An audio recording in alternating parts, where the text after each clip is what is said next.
So here's just a few tricks with the leeks. When you're shopping for them, I'm always looking for a leek that has at the bottom here, I want a nice shiny outer layer. I don't want anything too shriveled, too dry looking.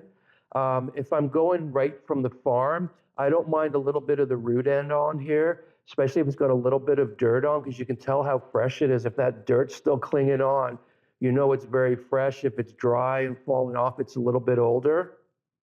And I also look for leaves, the darker parts that are a nice dark green. This one here, you can tell it's sat in my fridge for a few days. And then when I get it home, if it does sit in my fridge for a few days and it does dry out a little bit on the outside here, sometimes I find I just take that layer off. So I will just take a knife and just kind of run down the outside here and just remove this outer layer. Don't throw this away. And you can see underneath how it's nice and shiny there. Now, as far as for what we're going to use in most of our recipes, I'm looking for the lighter part to the light green part. The darker stuff I save for stalks. So I just take my knife and then I'm just going to kind of cut it off up here. Now these, if you're not making stock right away, I wash them. I put them in Ziploc bags, throw them in my freezer.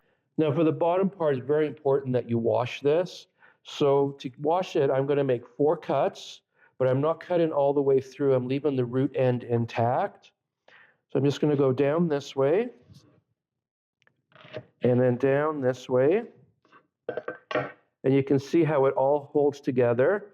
Now, there's a few things we can do here. I can take this over to the sink and I can run it under some water and just separate all the layers to clean it out. I can find a jug, fill it with cold water, agitate it around a little bit, or I can wash it in some water like I have here.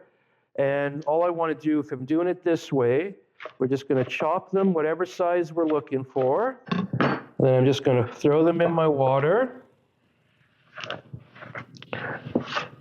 And then we're going to agitate them around. It's going to take all that dirt off.